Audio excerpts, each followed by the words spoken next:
जब अनुसूचित जाति के वर्गीकरण में, आरक्षण में वर्गीकरण की बात आई तो पार्लियामेंट के अंदर एक दिन भी समाजवादी पार्टी और कांग्रेस पार्टी के लोगों ने विरोध नहीं किया।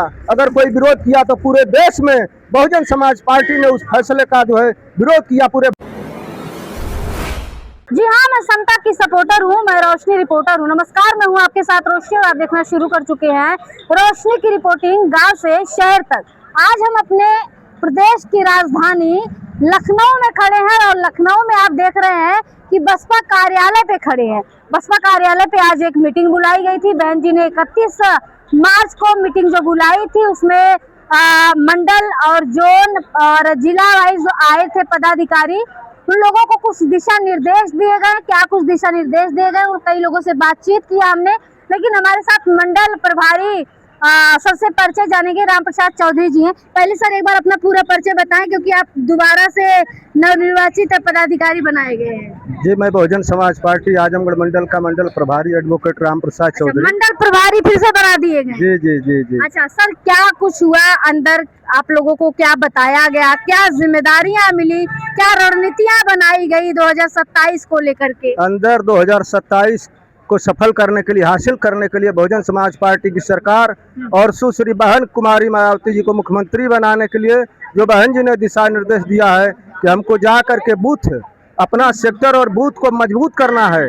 हर बूथ पर हमको जो है बहुजन समाज पार्टी का कैडर करना है। बहुजन महापुरुषों के विचारधारा को हर गांव हर बूथ सेक्टर में जा करके हमको पहुंचाना है। और अपने बहन कुमारी मायावती जी के पिछले कार्यकाल में जो काम हुआ था उस काम को भी इस देश की जनता को, प्रदेश की जनता को जो है बूथ के माध्यम से, सेक्टर के माध्यम से बताना है कि बहन जी के सरकार में विकास होता था, सारे लोग जो है सुरक्षित रहते थे, गुंडागर्दी नहीं होती थी, माफियागिरी नहीं होती थी। यह सारी बातों को जो है जनता के बीच में बताना है कि पुनः आप लोग जो है 2027 में अपनी नेता सुश्री बहन कुमारी मायावती जी को इस प्रदेश का मुख्यमंत्री बनाएं। इसी के लिए बहन जी ने निर्देश दिया है कि जाओ आप लोग और लग करके बूथ का कमेटी का जो है संगठन मजबूत करो। अच्छा ये बताइए सर, बार बार मीटिंग बुलाई जाती है, क्या कभी कार्यकर्ताओं को, पदाधिकारियों को बहन जी ने डांट भी लगाई है कि आप लोग सही से काम नहीं करते या लापरवाही करते हैं? जी, जब काम नहीं होता है बहन जी तो डांटती हैं कि जो है जो काम हमने लक्ष्य दिया था, लक्ष्य हिसाब से काम नहीं होता,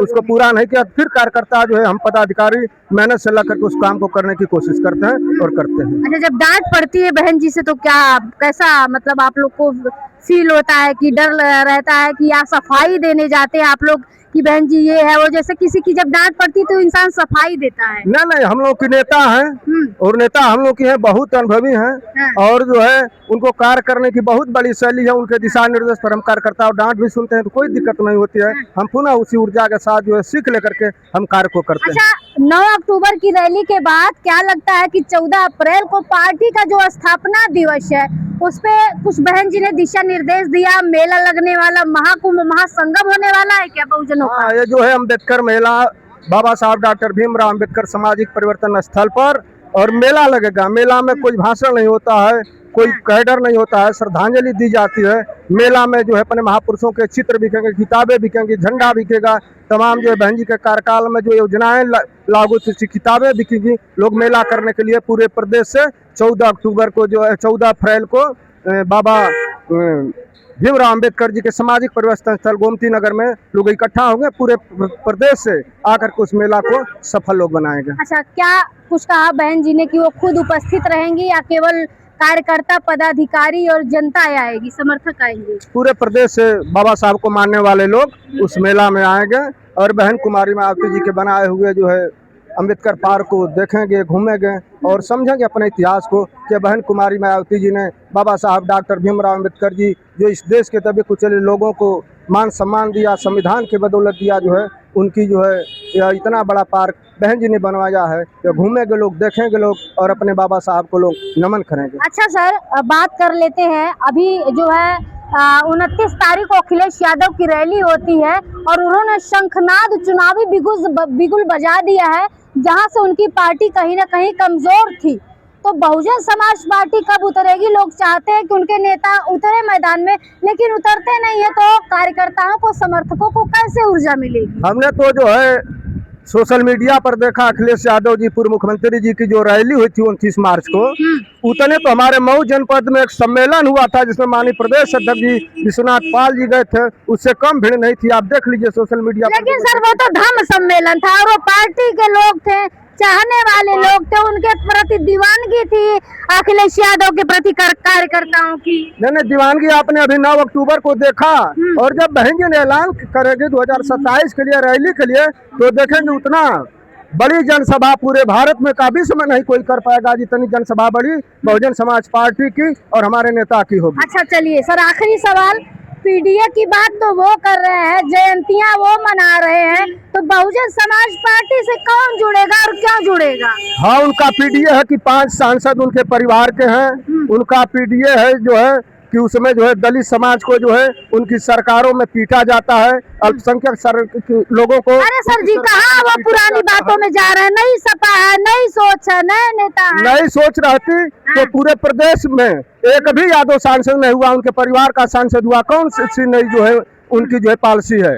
और वही अखिलेश यादव जी मानवर कांसी राम साहब के नाम पर बने जिले को उन्होंने परिवर्तित कर दिया, संत रविदास के नाम पर बने जिले को उन्होंने बदल दिया, तमाम बहुजन महापुरुषों के नामों पर जो जिले बने थे उनको अखिलेश यादव ने खत्म कर दिया। बहुजन समाज के लिए जो योजनाएं बहन कुमारी मायावती जी के सरकार में बनी थी उसको अखिलेश यादव ने खत्म कर दिया।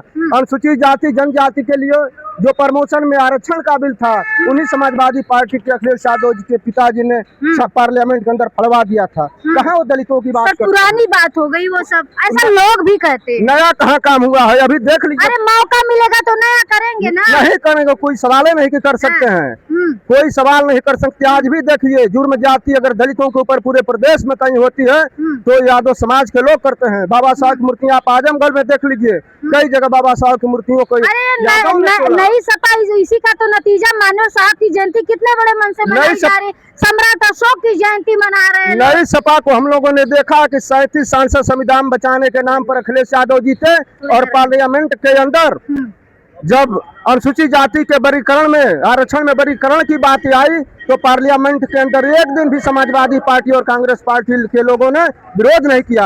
अगर कोई विरोध किया तो पूरे देश में बहुजन समाज पार्टी ने उस फैसले का जो है विरोध किया, पूरे भारत के हर जिला मुख्यालय पर विरोध किया। ये कौन सी नई सपा है? कौन सी नई? चलिए सर, अभी जो महाकुंभ लगने वाला, महासंगम 14 अप्रैल को लगने वाला है, पिछली 9 अक्टूबर की तो सबने देखा, लाखों की संख्या में लोग आए, तो अब की कितने लोगों के आने का कयास लगाया जा सकता है जिस तरीके से दिशा निर्देश दिया गया? बहुत ज्यादा संख्या में लोग आएंगे, गिनती नहीं की जा सकती है, क्योंकि 9 अक्टूबर को रैली बुलाई गई थी, इस बार मेला करने के लोग आएंगे। और बाबा साहब जी ने ये बोला कि मेला होगा।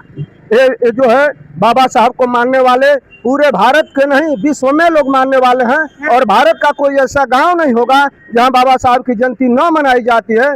इसलिए जो है हर गांव में लोग जयंती भी मनाएंगे, और लखनऊ भी अंबेडकर पार्क में अधिक से अधिक संख्या में लोग आएंगे। चलिए, बहुत बहुत शुक्रिया। ये रहे हमारे साथ मंडल प्रभारी, आजमगढ़ के मंडल प्रभारी राम प्रसाद चौधरी जी, जिन्होंने बात रखी। और मैंने कई सारी जो लोगों के सवाल होते हैं, लोगों की सोच होती है, उस पर भी सवाल जब किया, इन्होंने कटाक्ष करते हुए क्लेरिफाई किया। इनसे इनकी बातचीत से क्या कहना चाहेंगे अपनी प्रतिक्रिया कमेंट बॉक्स में लिखकर जरूर बताएं। बहुत बहुत शुक्रिया।